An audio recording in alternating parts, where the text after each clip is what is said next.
It's the Morning Star Drive 117.8. You soaring up with sky, now's the time, don't delay. I'm sitting in my ride and it's time to fly. So let's realign, just listen and fill your mind. Hey guys, how are you doing? And welcome to the Morning Star Drive on 117.8. It is Thursday, June 15th, and so happy for you joining us. We are ready to start another day together with the Lord. So subscribe to us on YouTube, follow us on SoundCloud, and make sure to support us on Patreon. So what is happening today? We have an exciting podcast for you. We have sermons in the sky, the QNA Thursday, and of course commentaries, updates, and news on what is happening around the world in this history today.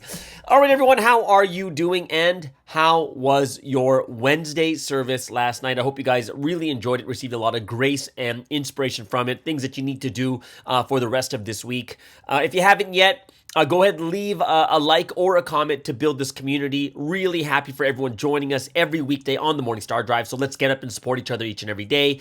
Likes and comments, they are two things that are like the main forms of communication that we can have. And I hope that if you're inspired, go ahead, just leave a like. You know, if you're a heavy introvert, just leave a like and that would be fine too. Whether it's a like on this podcast or a like on people's comments too. So both of those things are really, really good. All right. So I had this, it's Thursday and I had an interesting dream last night. Okay. So in this dream, what happened was, you guys will probably know the interpretation right away, but I'm getting ready to catch a train. Right, so it's I'm getting ready to catch a train. It's like all these members. I know, I can feel it. These members are all getting on the train. They're getting ready to leave, and for some reason, I'm at the ticketing place. Right, there's a machine that does the ticketing, and I have a ton of trouble buying the ticket for the train. I'm just like, what the heck is going on? I'm trying to find like the destination. I'm like, I can't find my destination. Like it all feels like a foreign language. And eventually, at the very, very end, I got the ticket. And then right when I got the ticket, I heard the bell, like the train was about to leave. And I got my ticket, and I start to run up to the platform. And even there was a friend, right? There's another member.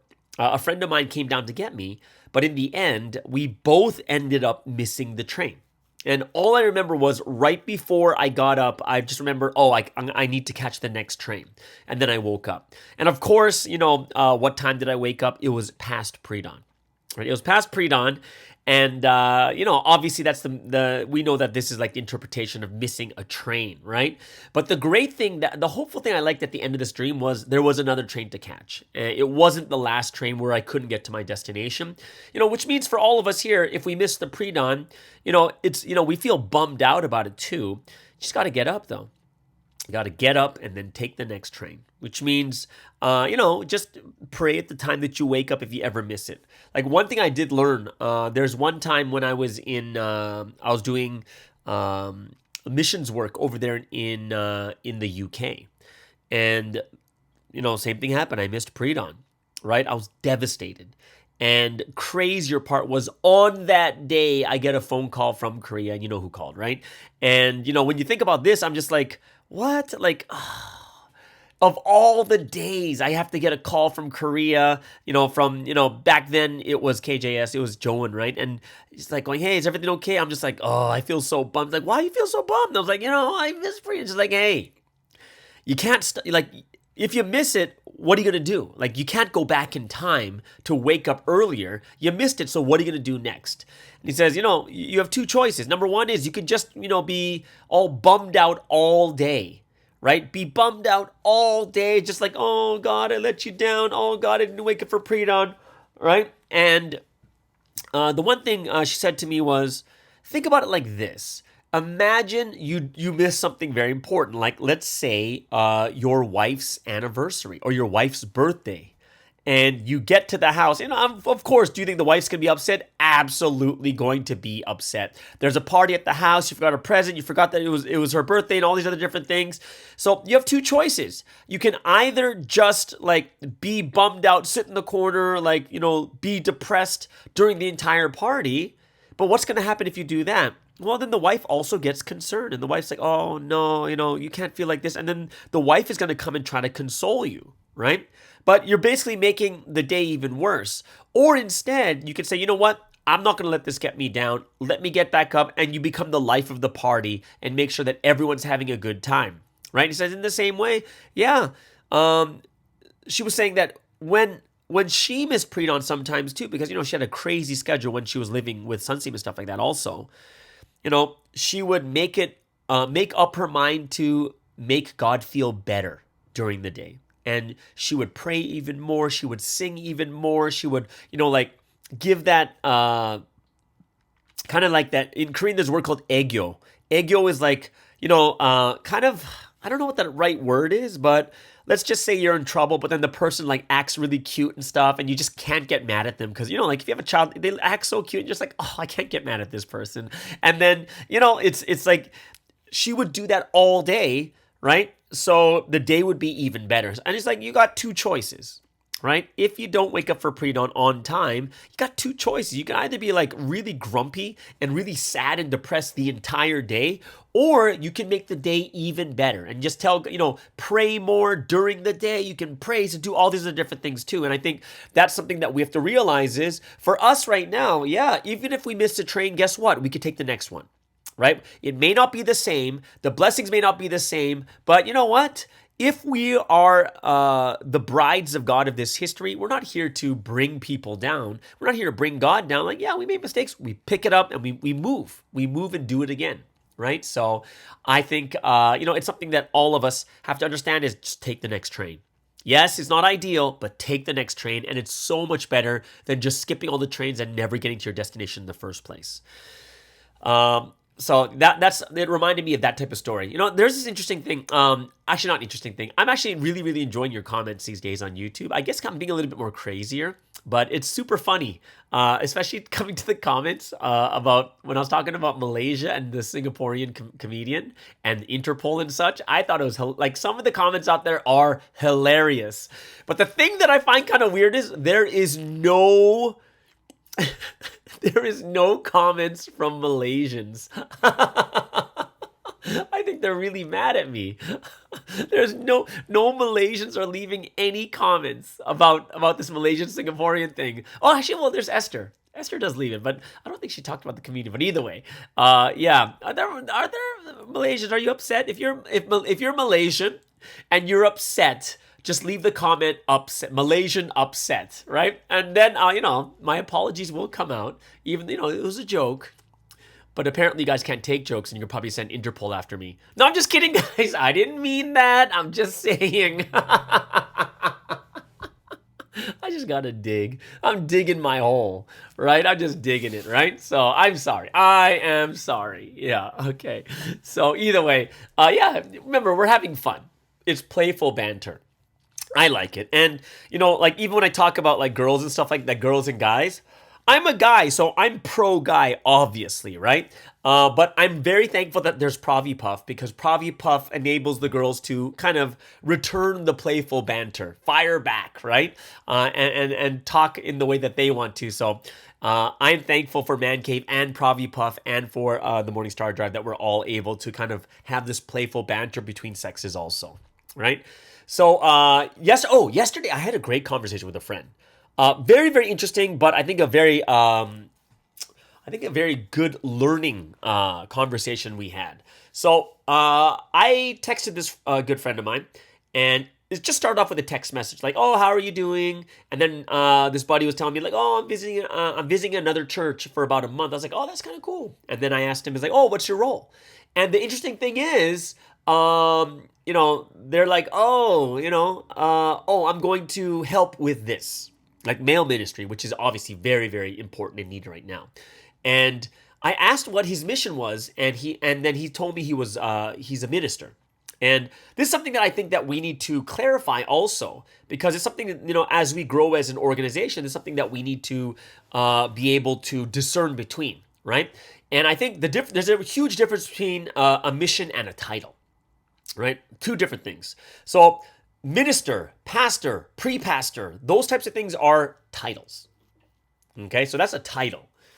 And then you have missions, which is like head leader, assistant leader, department leader, group leader. Those are things that are mission. And they're two different things. Titles don't have roles, right? If you say you're a minister, What does that mean you need to do? It's not of what you need to do. It just means you've reached a certain level, or you have some things that qualify you to be of that mission, but it doesn't mean you have a role.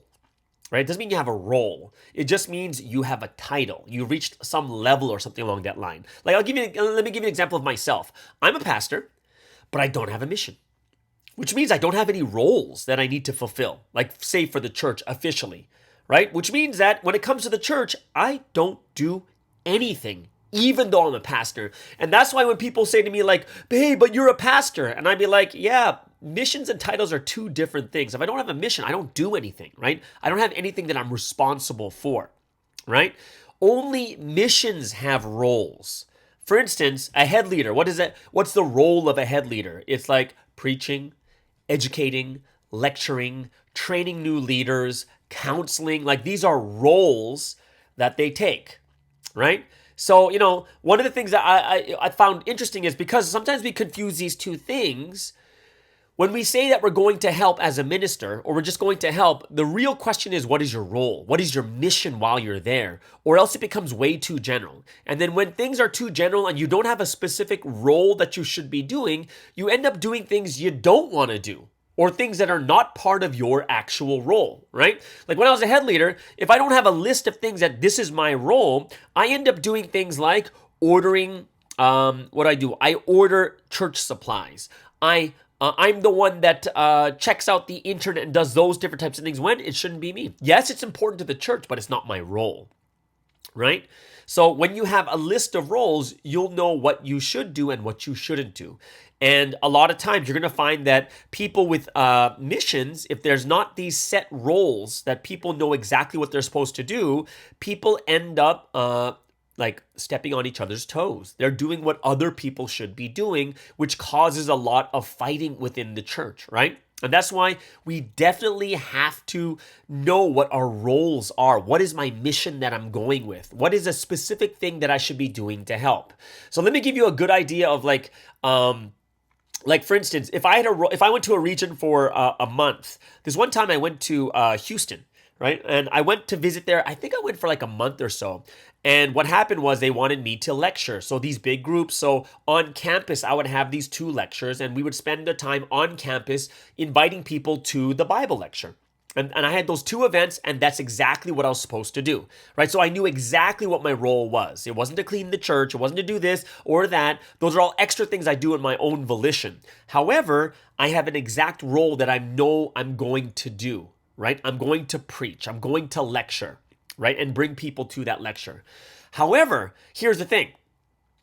One of the mistakes I do think people will have, especially when you grow older, like say you've been running in Providence for like 10 years already. By the time you run for Providence like full time for 10 years, you've tried a lot of different things. By that time, you should know what you're good at, what your skills are. Right? So if you haven't run for Providence like full time for a long time, then of course you're going to try a lot of different things. But if you've kind of like the friend I was talking to, he's been in Providence for like over 10 years, right? And he's I think around 10 years, right? So he's kind of reached the point where he has his specialty. He knows what he's good at, what he's not good at too. And I do think that people should be not just saying, "What can I do for you?" I don't think that's the right way to do it, especially if you know your skills and your abilities, right? You should really be thinking about what can you do to contribute and what are you good at? Or in another case, you could say, what do I want to learn, right? So if I go to church to help, I'm going to spell out exactly what I'm going to do and what I'm not going to do, right? Then leaders know exactly what they can utilize me for, the skills that I have, and then I have a specific role and goal for my time there. I have a timeline, right? So, I'm not. I think it's if you're someone who's already been in Providence for a while, been running full time, it's not what can I do for you. It's this is what I can do. Can this help your church?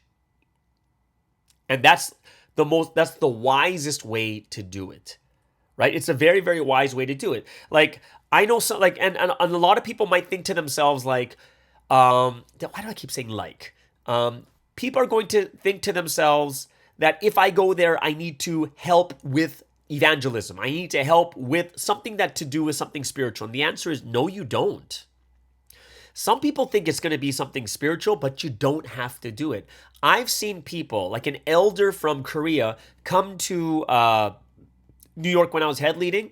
They didn't come to evangelize. They didn't come to help with any other things. They came and they took care of the leaders, like physically. They took them out all to eat. We talked together. We did this, and then they left. And they did a role that they could do. I know another friend of mine, super good at sound, right? They're great at sound, like sound in the church with the soundboard, with the audio system and everything else. And they went to a church for like 5 days, and all they did was work on sound. Why? That's their specialty, right? That's the thing they're going to make the greatest impact in. Some people are great at lighting, and all they're going to do is focus on new lighting, and that's fine. Why? That's their specialty. And that's something that all of us really need to think about also is, what is your specialty? What are you good at? And by the time you're like 10 years in Providence, you should already have a specialty by that point, right? Some are great at counseling. Some are great at taking care of people. Some are great at lecturing. Some are great at preaching. There's so many different things that people have kind of fine-tuned themselves in. And I think it's not, remember, like I said, this is for people who've been running full-time for a long time. Or maybe not even full-time, like people who've been running in Providence for a long time, they're going to get themselves to a certain base where they know exactly what they're able to do, right? And that's the better way of doing it rather than doing something. You end up going there and you just open yourself up so generally, like, what can I do for you? And then you end up doing things you're like, oh, what a waste of time. I can't believe I came all the way here just to do this, right? And I think you shouldn't be satisfied with just doing things just because you're doing something. Like, I don't think that's great help, to be honest. I don't think that's a really, really big help that, just because you did something that you should feel good. No, more than that is, are you making some type of impact, whether small or big? For me, is like the last time, when I go to another country, I'll be sitting there like going, this is what I can do. I really want to work on training. I really want to work on lecture training, not to lecture myself, but to train. If someone asks, like, I know some people would ask me, can you help with male ministry? Male ministry is such a huge word. Because what does that mean? Does that mean evangelism? Does that mean lecturing? Does that mean taking care of newcomers, taking care of members, raising members, helping, doing events? There's so many things. When you say male ministry, it is such a big topic. It is better for you to look at your skill set and what can you do for male ministry. Male ministry is this huge word that has so many different things inside. What can you do for male ministry? And that's the thing I look at and say, yeah, that's the better way to do it. That is far better to do it that way. Do you know what I mean? So, I think it's something that all of us have to think about is some of us are in the position where we're just getting to know, just learning the skills of like lecturing and counseling or something like that as we're growing in this history, right? And those people are in a position where they're just learning what they like to do and what they're really, really good at, right? And I'm a firm believer in, it's not about what you like to do really, it's what you're good at is better. It's better to be good at something than to like something. Because what if you're terrible at what you like and you can't make a living from it, or you can't, imagine, like, think about a singer. Someone wants to sing because they like singing, but they're terrible at singing. Why would you put them on the praise stage? Because praise stage is not just about I want to do it, right? It's not about that. It's about, it's far more than that. Do you have the skills that go along with the spiritual, right? And it's something that we have to look at and say, all right, so some of you are in the stage of trying something out, right? Trying everything out to find out what you're really, really good at and honing your skills.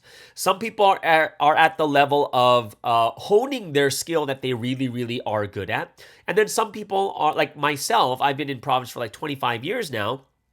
I've reached the stage where I know exactly what I'm good at. I know exactly what I'm going to do and what I'm not going to do, right? And I'm very, very clear with it. Right. So I think it's something that we have, looking at this in different stages, you need to know yourself really well. If you're someone who's still learning, then go ahead.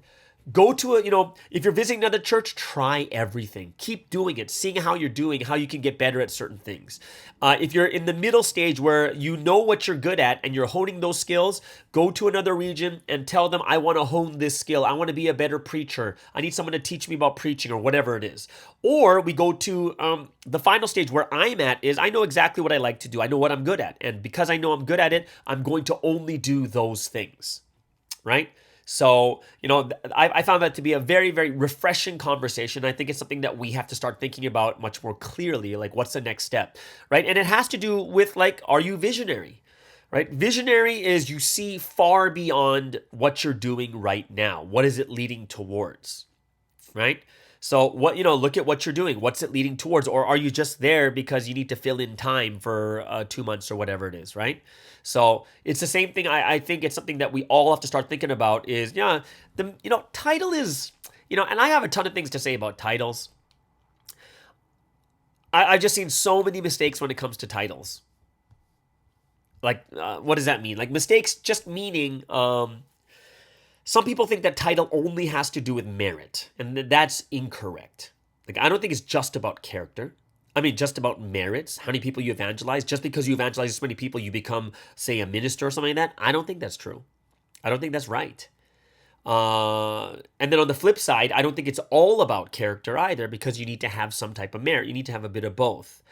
And I think what confuses a lot of people is they're one of the things about Providence is about taking action, and we think a lot about the merits that we have. But just because you have merit, just because you evangelize 10 people, that's just gets you to be somewhat qualified to have a title. But the second half, which I think is equally important, is all these titles have to do with people, right? And if you're going to be a minister, a pastor, whatever it is, it's a title that you have, and it kind of signifies someone as a title of respect. But if you don't have the character, then people are not going to follow. They're going to all wonder, why is this person a pastor? Why is this person a minister too, right? And for me is titles are a sign of respect of all the things that you've done, but it's also a sign of character. And if you don't get along with a lot of people, that's going to be very, very hard for you to even have a title. It's going to be hard. And I think it should be part of it. Someone could evangelize 1,000 people, and still I would look at them and say, do they get along with people or not? Do people respect them? Can they be someone who can lead people? And that would be a big, big thing that I would look at. Yeah, you know what? And I would be very forthright about it. If someone came to me and said, I want to be, I've done this XXX amount of these things, and I've been in Providence for 10 years or whatever it is, I'd look at that and say straight up well, let's take a look at character. And if there was a problem with character, of course, character, we're all going to have our faults. But if it's detrimental, I would definitely sit down and talk to that person and say, hey, this is what you need to fix first, right? You got to fix this, and then you can have this title kind of thing, or then we will recommend this title kind of thing. So, yeah, it's quite interesting, and I know it's kind of sensitive because titles were, I think in the past in Providence, titles were such a big thing that everyone was gunning for a title. I'm not sure if you guys were there during that time. There was a time it was all about titles and stars. Those are the two things everyone was just oh, I want to be a star. Oh, why can't I be a star? Oh, why don't I get a title? Oh, why can't I be a title? Why can't I have a title? Yeah, for me, when you look at it now, it's kind of embarrassing, to be honest. People, they look at that as some sign of in time. I don't know. It's, I think they should restructure it. I really do. I don't think it should be about those types of things, right? Oh, so he recognizes me because now I have this title. Nah, I don't think so. No, I don't think so. Yeah. So it's very, very interesting. I would go into another. I got a whole rant about this, but I don't want to do it because I don't want to break the mood. All right. So before we get to the first break, I want to do something fun, and I had an inspiration for a new movie trailer. Yes, I do. A new movie trailer. And yeah, you'll get it when I get into this. All right. So I need I need that music, that epic music. Yes, that music. So let's get into this new movie trailer.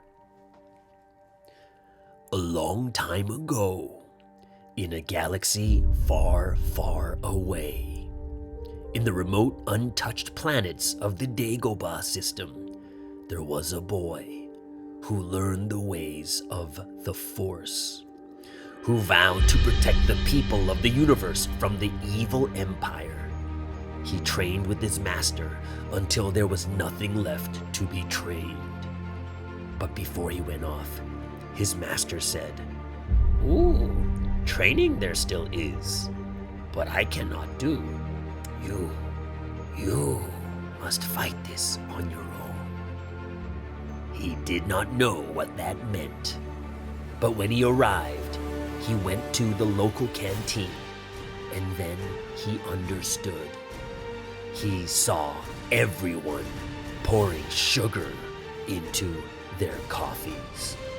White sugar, honey, aspartame, sucralose, stevia, saccharin, and the list is longer than there are pronouns. Now, he must fight the great battle of his life, ridding the planets of sugars and sweeteners in their coffees. He is the Rebel Pastor.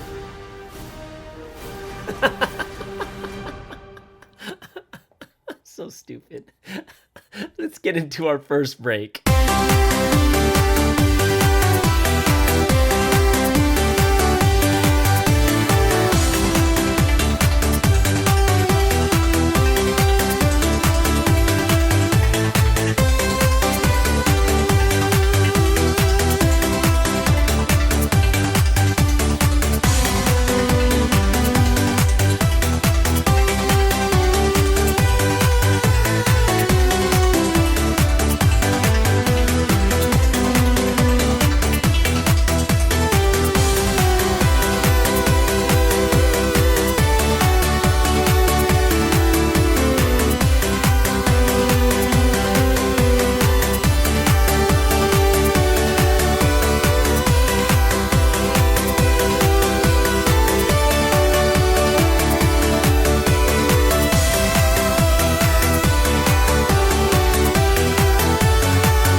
right, so let's get into our next segment for today, which is Q&A Thursday. And today's only one question, but it's actually a pretty, I guess you can call it a hungry question, right? And I really like the question here. And here it is. The question, this came from Instagram, I believe. And it's, I have a question I wanted to ask you. Maybe you can answer it in your podcast this week, and I will, like I'm doing right now. And it says, recently there was a newcomer who was really close to coming to church, right? So they just learned the fall, times and half a time. They just have times and half times left. But then this newcomer watched the Netflix documentary, and they said even though they accepted the word, she couldn't believe that Sunseem was a man of mission, which doesn't make sense because the word and Sunseem are connected. You can't separate them. So when I go talk to her with two other members to testify and to try to convince her to keep learning, she brought up the part of the documentary where Sunseem curses, right? So, he swears. He says something. Like, you'll see it in there. Like, during a sermon, he does curse about something. And she said, I just can't believe someone from God would say those things. So I listened, so this person said, I listened to your summary breakdown, but never watched the doc. And I remember you mentioned Sunseem cursed because he was trying to explain that at that time period, realistically, some altercation would have happened like that. Okay. And at that time, I didn't remember that part of the doc well either and didn't know how to explain that situation well in a convincing way. I just wish I could have resolved that for her or completely refuted that point. I think sometimes Sunseem curses because people need that. Like maybe someone needed to hear that to get shocked or realize something. Or maybe Sunseem needed to get our attention, or, someone once told me that Sunseem is one with God, so everything he does, God inspires for some reason. Okay, so, that's a completely different question that I'll probably talk about a little bit later. But it's been in the back of my head, like bothering me. Is that person right that a person of God should never curse or cuss, right? Like saying a swear word. What did he even say? She made it seem like he cursed a lot, but I only heard him curse live like once. And I don't even think it was a legit curse. It was like bastard or something along that line. Okay, so very, very interesting question. And when you look at this, it's very interesting how someone will look at the documentary and they'll point that one thing out, like the smallest thing, but not all the other different things. All right. But let's talk about this question is, if someone curses, are they, does a man of God curse or not? Okay. And I'm going to put this into a 3-part series, not 3 parts. I'll split into 3 parts so we can understand this. So the biggest question that we need to ask ourselves or ask that newcomer is, okay, so then what makes someone a man of God? Like that is the real question that we're asking, because according to that person, if you curse, you are no longer a man of God, which is something that we can refute easily, right? So does cursing negate someone from being the man of God, right? So let me talk to you about several situations that we need to think about. So let's say what's worse. Let's think about something worse than cursing. Let's say committing adultery, right? Let's take committing adultery. So let me ask you this question. What's worse? Someone saying the F word or someone actually committing adultery? Well, adultery is far worse than cursing, yet David committed adultery and was still considered a great person in the Bible that everyone still believes is a great man of God. And he was known, like even God says, someone who went after my heart. He even killed someone. So you can call him adulterer and a murderer. What about getting drunk? What do you think is worse? Someone cursing or someone getting drunk? Well, drunk is worse than cursing. And Noah got drunk and is still considered a great person of God, even in the Bible standards. What about going to prostitutes? Well, Samson was a man of God, and he was famous for seeing prostitutes all the time, and the most famous of which was Delilah, who's a prostitute. So, what if you see someone, and I'll give you one last example, right? Because it's probably the example everyone wants to know. What if you see someone gets arrested for public disturbance? All right, public disturbance. So you ask, oh, what did this person do? Well, they went into a church and they were having some type of bazaar going on in the church, and they started to scream and yell, and they started, throwing the tables and chairs around, throwing the money all over the ground, and so angry, just kicking people out of the church. Would you find that worse, or would you find someone who just says, oh, beep? Which one would be worse? And who is that? That's obviously Jesus, who cleared the temple courts. And if you wanted to be someone, if this person is someone who loves animals, they actually said that Jesus whipped the animals out. right? Which one's worse? So the question here is, what makes a person of God? Does cursing negate someone from being the man of God? Is that the actual criterion? The answer is absolutely not. If someone can commit adultery, someone can get drunk, someone can, what's the other points I mean? What about seeing prostitutes and all these other different things? If they can do these things and yet still be the man of God, but then we'll turn around and say, oh yeah, if you curse, you're not a man of God. That doesn't really make any sense. So there's the first point that I would bring up is, what makes someone the man of God?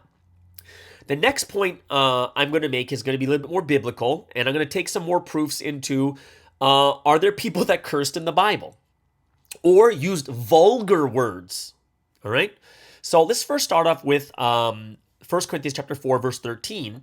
And here's Paul. And Paul says in 1 Corinthians 4:13, when we are slandered, we answer kindly, we have become the scum of the earth, the garbage of the world right up to this moment. Now, when you read this, do you see any swear words in there? And the answer is absolutely not. We haven't heard anything like bad in there. However, if you go into the Greek, the word scum, the scum of the earth, right? If you go into the Greek, Paul uses the term scum, which in Greek is perikatharma, right? Which also, and then he also uses the word garbage, which is, in Greek is peripsema. Now, in the original Greek, these words were fairly profane. So it's like the swear words in Greek, right? So the words that were translated as scum and refuse in the English Bible, in the original Greek, they're vulgar, right? The closest English equivalents to those Greek words would offend so many people that modern translations instead would use the euphemistic language like this instead. Right? So here's Paul, who used vulgar words in the Bible, but they're not translated as that. Why? Because people would be that offended. So my question to you now is, do you stop reading the books of Paul because he cursed? He cursed in Greek, fairly vulgar. He's preaching this. Is Paul no longer a man of God because he said those things? Right? In other parts, even the apostles would wish their legalistic enemies would, if you look at Galatians chapter 5, verse 12, this is a very, very interesting verse here. And remember, a lot of it has to do with just the translation itself, which is, it's not going to be translated to the modern words used today because it would be too offensive, right? In Galatians 5:12, it says, oh, as for those agitators, I wish they would go the whole way and emasculate themselves. That's what it says that's the NIV, right? However, the word is like, if you get into the King James and such, basically the apostles are wishing that their enemies would mutilate themselves or cut themselves off. Right? So how many people would actually gasp or be shocked if someone said that about our enemies today? Oh, I wish all my enemies would just cut themselves up and mutilate themselves. How many people would be happy with that? Consider how many modern Christians today would be happy with those words if there was a preacher that used that language in a Sunday sermon, right? Even in Philippians chapter 3, verse 2 and 3, Paul uses a play on words in the Greek to describe his enemies. He called them katatome, which is false circumcision, and he calls Christians the true circumcision, which is peritome. Now, katatome means to cut through the penis, whereas peritome, which is the true circumcision, which is to cut around. So he basically called his enemies people who've cut through their penises, through it. And it's a very vulgar way of describing his enemies. How well would that go today? Isaiah chapter 64, verse 6. Very, very famous verse. I use this verse a lot. It says that, your righteous acts are like filthy rags. Literally, the word in Hebrew, it refers to a menstruation rag. A bloody rag. Isaiah was really saying our self-righteousness is similar to used menstrual rags, or if you put in modern terms, he was comparing our righteousness to bloody tampons. Now, Would that be something when you heard it in a sermon, you'd be like, oh my gosh, or you'd be like, wow, that's really deep? Or would you be like, oh my gosh, I can't believe he said that? It's interesting because many modern Christians today have made swearing and like cursing one of the cardinal sins of the Bible. However, when you actually read the Bible itself, it's not really emphasized. They'll use verses that say don't use words that hurt people with our speech, right? Remember, what comes out of your mouth comes from your heart. However, if you go to the people today, how many people, if you drop an F-bomb in a conversation, how many people are going to be hurt with the speech? The answer is only people who actually think that it's a sin. Oh, right? It's true. Like I'm not someone I don't curse at all. Even when I was young, I cursed for 3 months and that's it, right? I was very, very, I never cursed and stuff like that, but we can't hurt people with our speech. But but I think the bigger question you need to ask right now is, if you believe in Jesus and love God, would you lose your salvation if you cussed or sweared? And the answer is absolutely not. Just because you cuss and swear, you're no longer, you don't get salvation anymore. When did the definition change? Right? It's not something where you lose your salvation over, but it's something that we have to understand is if we're going to be, if someone's going to be picking out a swear word and saying you're no longer a man of God, you can turn around and say, oh, look at 1 Corinthians chapter 4, verse 13. It's a very vulgar word. What about this verse? What did Jesus say? What did Paul say? What did this person say? Does that mean you're going to discount all these people's books in the Bible too because they swore and they're no longer the man of God? It doesn't make sense, right?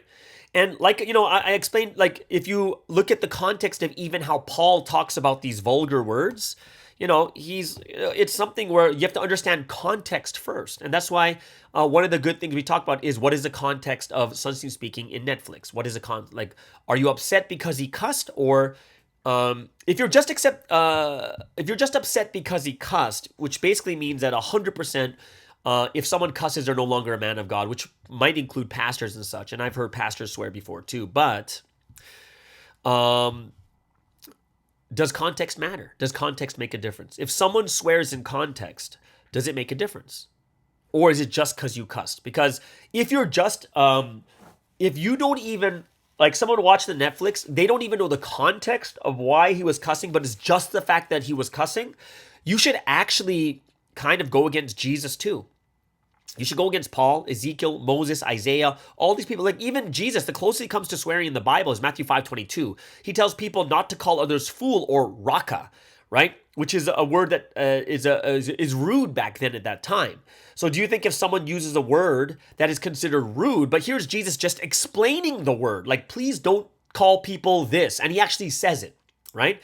That's like me saying, hey, please don't say the word beep, because if you say it, right, it means this, right? I'm explaining the word itself.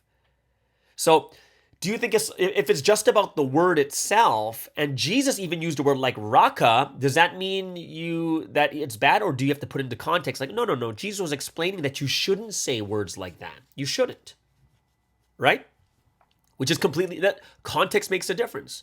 So if you don't know the context, then you're kind of stuck in a position where it's a blanket rule, really? So that's why you have to kind of look at multiple different things in the Bible, right? The real question people should be asking is, what makes a person a man of God according to the Bible, right? What really makes you the man of God? And obviously we know the biggest thing is it's receiving the words of God.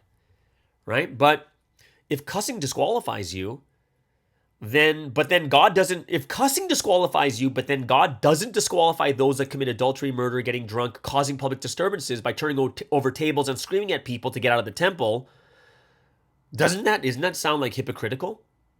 That he'll take something really, really small and that disqualifies you, but people who do far worse can remain as a man of God, right?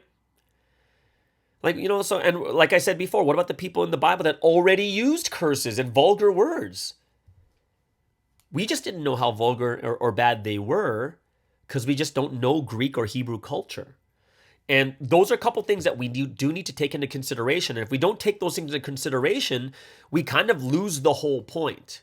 So I do understand that if someone comes up to you out of nowhere and says, "Oh, he cussed, so he's not the man of God," I would say personally, I would say there's one of two options here. Number one is there's someone who learned like absolute cursing is a sin, and once you do it, you're done, right? Or they already are so affected by the documentary that they're just trying to find any small way to get out of it, right? Like that's what I kind of see, one of those two options, right? Because logically, reasonably, doesn't really make sense that someone cursing or swearing is no longer the man of God. That makes no sense to me. If you want to see the man of God, look at all the men of God in the Bible. Samson went to prostitutes, like I said. Noah got drunk, right? You had Paul using curse words. You had, there's so many bad things that happened to the people who were the men of God, right? So I do think it's something that we have to understand in a very contextual way, but also understand with reason and what's that other word I always, rationale. That's it, reason and rationale. Those are the two things. And, the way I look at when people ask me these questions, I have to break down the question because sometimes I don't know what the question is because I don't know what their definition is. Right? So there's a lot of times when people, when you look at people today, there's like this very famous documentary called What is a Woman? And the big question is, what is a woman? What's your definition? Because your definition, my definition may be different. So we might be talking about two different things. So let's get to the same definition first. Or if this is your definition, this doesn't make sense with other parts of the Bible. Or if this is your definition of the man of God, then you should no longer follow Paul. You should no longer read any of his books. You should no longer read the books of Isaiah and Ezekiel and in any of those stories. You should get rid of those stories altogether from the Bible, right? And a lot of them, we just got to tell them, it's like, hey, yeah, just like 1 Corinthians 4:13, if they use the modern day equivalent words for them, people would be like shocked because it's that vulgar. Right? Either way. Yeah, there's tons of more examples in the Bible too. You can find out how bad those words really are. But either way. So that is going to be the question of the day. I hope it's something that enlightened you guys a little bit more when it comes to this topic. Okay? So there it is, guys. That is Q&A Thursday. That one question, but a very, very big 3-part question. Hope you guys enjoyed that. So let's get into our second break for the day.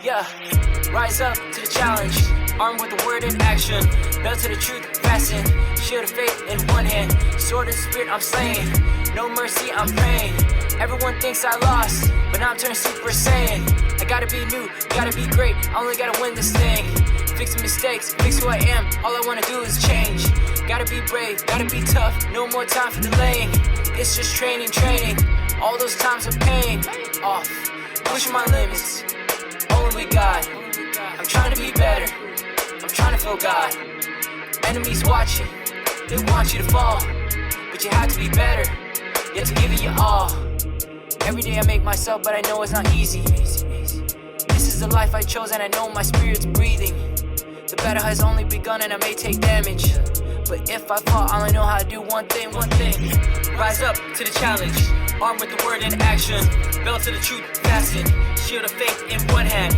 sword of the spirit I'm slaying, no mercy I'm praying, everyone thinks I lost, but I'm turning Super Saiyan, I'm Goku turning Super Saiyan, I'm charged up, now I'm playing, on the mount like Sinai, I can live with God like Wi-Fi, receive the word, always praying, spiritual path where I'm staying, everyone thinks I lost, but I'm always with him, so you know I'm prevailing, protecting myself from Satan, armed with the truth, now my angels will shoot like, now I'm at my truest form, I'm trying to really be the greatest, the power level can't contain it, my energy is never draining, look how far we have made it, unlocking levels never hesitated, there's no try, you can just do it or don't, so fix your thoughts instead, everybody makes mistakes, just gotta take notes, can afford to do it again, life is so easy, if you just do what is right and just follow what's real, victory comes through skill, gotta stay on course, time to kill.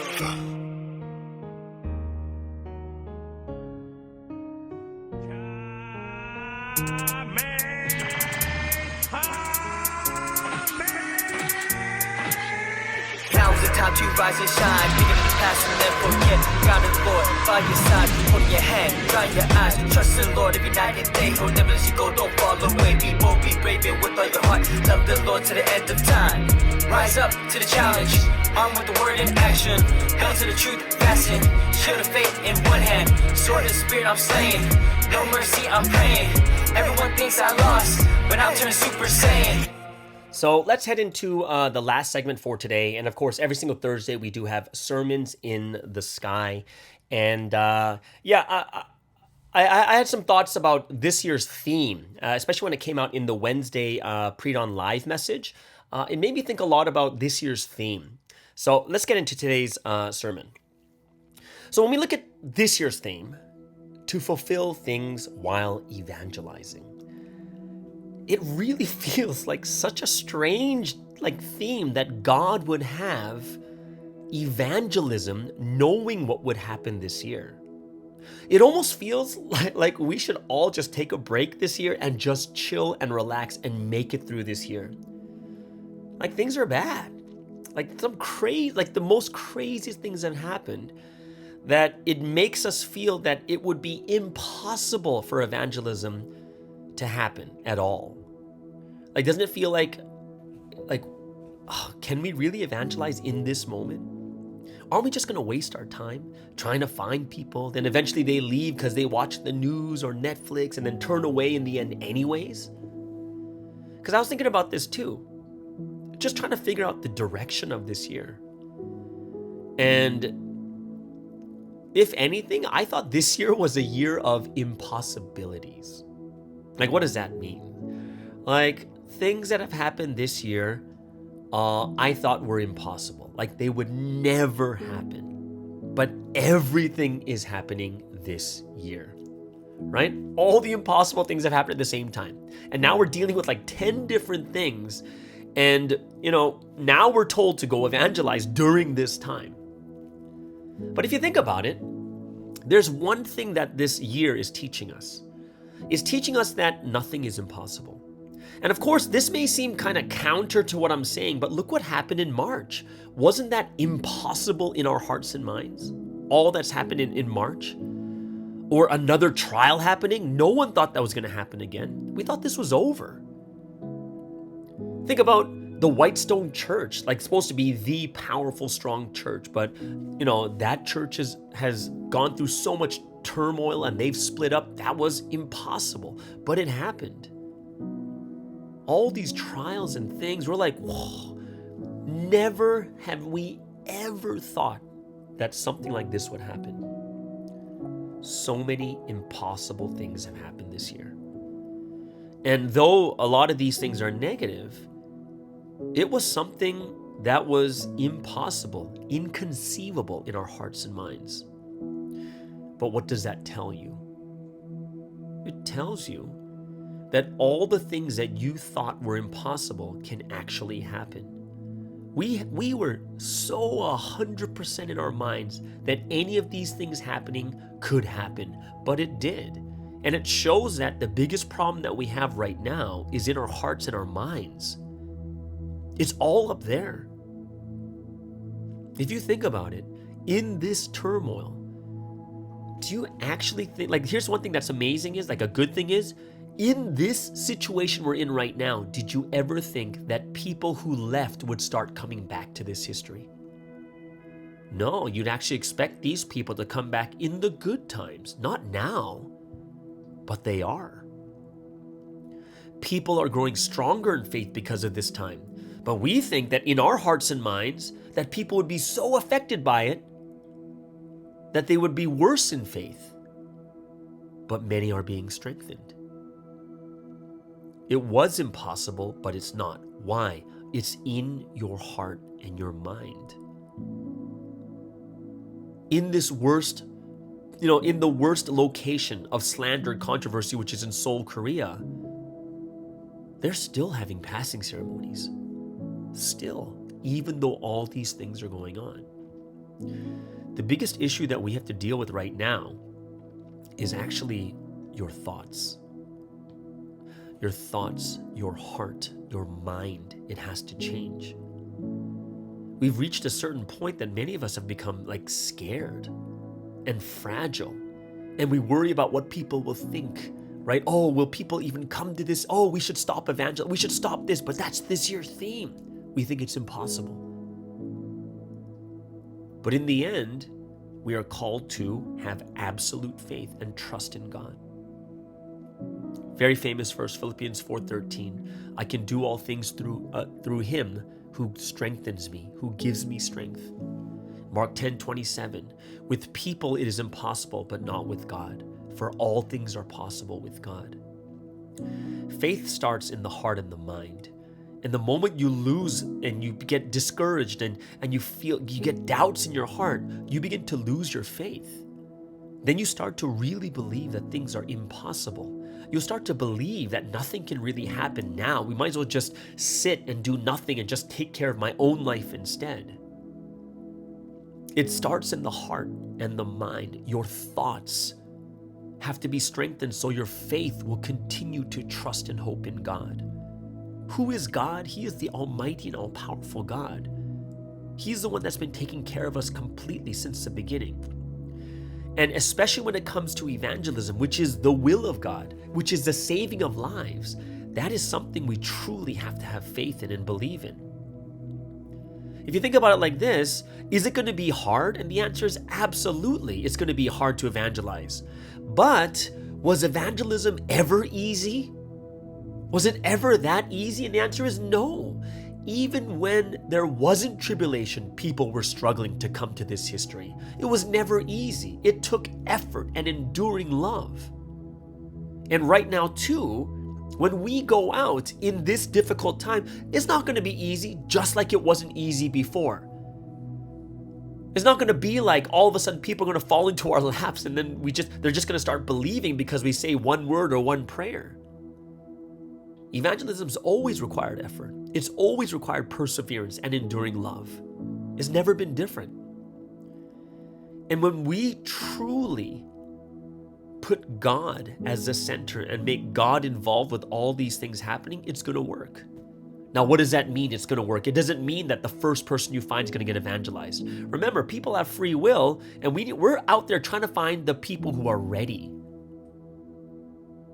When people are saved, there was a miracle back then, and you know what? It's going to be even more a miracle now. We're going to see how greater God is going to work.